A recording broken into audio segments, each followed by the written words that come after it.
Hi everyone, this is Kai from Tizaw. Today I will show you how to send multiple photos on WhatsApp for iPhone.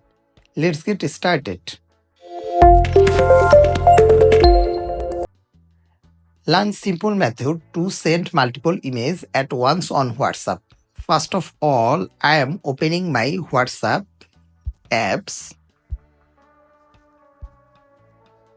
Tap on WhatsApp. Then going to any chat here. I am going to here Kaji Aminul Islam postpaid. Then press plus icon, then tap on photos, then select multiple photos here. I'm selecting here these two photos, then add caption here, paste, sending. Test sending. Then press send icon. Look here, I have sent two images at a time.